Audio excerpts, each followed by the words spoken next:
अपने फ़लस्तीनी भाइयों से के साथ इज़हार यकजहती के लिए आज लोकोडैर से सियासी समाजी शख्सियत असरारुल हक भट्ट साहब की क़यादत में यहाँ पे एक रैली का इंतज़ाम किया गया। रैली जो है लोकोडैर से शुरू होकर शालामार चौक पर एहतमाम पसीर होगी, जिसमें शहरियों की एक बड़ी तादाद यहाँ पर मौजूद है।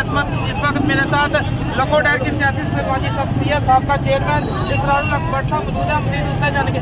सर बताइएगा, पिछले तकरीबन 6 माह से जो है फ़लस्तीन के ऊपर इसराइल की जारी है, जिसमें बच्चों और औरतों के ऊपर भी ज़ुल्म किए जा रहे हैं। इस वाले तो क्या पैगाम देना चाहेंगे? अब मैं सबसे पहले अपने का अहले सुन्नत और लोकोडैर शरीफपुरा के जितने ये लोग फ़लस्तीन के साथ हमारे यकजहती के लिए निकले हैं, इनका शुक्रिया अदा करता हूँ। तो जहाँ तक जो मज़ालम इसराइल फ़लस्तीन के नहत्ते मुसलमानों पर, बच्चों पर और पर जो मज़ालम ढा रहे हैं, हम उसकी भरपूर मजम्मत करते हैं और तमाम आलम इस्लाम से हम दरख्वास्त करते हैं कि ये वक्त है जिसे इस्लाम के लिए, अल्लाह की राह के लिए, जहाद के लिए, जब तक आप जहाद नहीं करेंगे ये कुफर इसी तरह मुसलमानों पे कश्मीर में, फ़लस्तीन में ये जुल्म करते रहेंगे।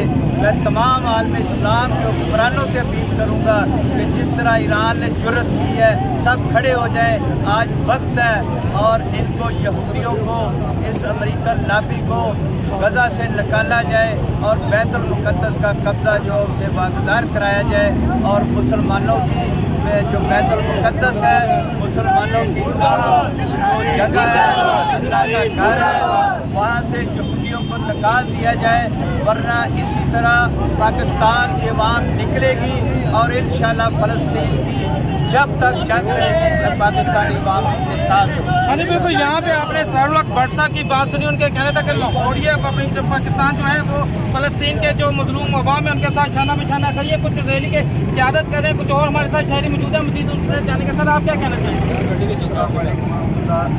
हम जैसे भट्ट साहब ने कहा कि हम फ़लस्तीनी मुसलमानों के साथ इज़हार यकजहती के लिए आए हैं और हम उन बदमाश हुक्मरानों को बता देना चाहते हैं, आप बेशक कुछ न कहें, हम हुजूर के गुलाम, हुजूर अलैहिस्सलाम से मोहब्बत करने वाले उन मुसलमानों के साथ खड़े हैं, उन माओ बहनों के साथ खड़े हैं जो हमें पुकार रहे हैं। हाँ, हमें पता है हम फिलहाल कुछ कर नहीं सकते, मगर वो ये तो कह सकते हैं कि ऐ हुजूर के गुलामों, हमारे दिल आपके साथ धड़कते हैं, हम चैन से नहीं बैठे, हम सुकून से नहीं बैठे, हम हुजूर अलैहिस्सलाम के गुलाम हैं। और मैं अपनी आवाम से भी ये कहना चाहता हूँ, खुदारा जागो, अब जागने का वक्त है। कम अज़ कम इतना तो कर सकते हैं, जो फ़लस्तीनी मसनूआत हैं हम उनका बाइकाट करें, हुजूर अलैहिस्सलाम से मोहब्बत का इजहार करें। हम हुजूर के गुलाम हैं और इंशाअल्लाह ताला जब भी ज़रूरत पड़ी है, पाकिस्तानी बाहर आए हैं और इंशाअल्लाह एक वक्त ऐसा आएगा कि फ़लस्तीन आज़ाद होगा। ये इसराइलियों का एक ही हल है, वो है जिहाद, जिहाद, जिहाद और सिर्फ जिहाद।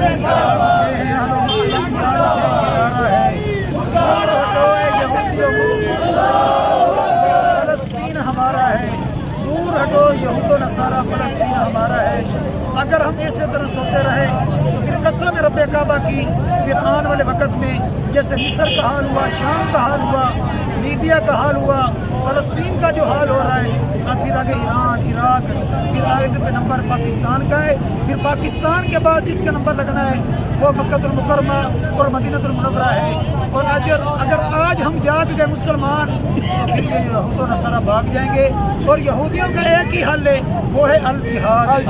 मेरे आका का फरमान है, जिहाद किसी को कत्ल करने के लिए नहीं होता, किसी को मारने के लिए नहीं, बल्कि फितने को ख़त्म करने के लिए होता है। जब मेरे आका मक्का में थे तो जिहाद नहीं था, जब मेरे आका मदीने में तशरीफ लेकर गए तो फिर जब वापस उन्होंने हमला किया तो फिर सुने अल्लाह ने हुक्म दिया कि महबूब अब इनका एक ही हल है, वो है तलवार। तो अगर हम बचना चाहते हैं मुसलमान तो यहूदियों का एक ही हल है, वो है तलवार। बिल्कुल, यहाँ पे जो रैली के कायदीन उनकी बात सुनने का कहना था कि जागने वक्त का वक्त है, जाके पूरे पाकिस्तानी अवाम जो है अपने मजलूम जो फ़लस्तीनी बहन भाई उनके साथ शाना बिशाना करें। जी।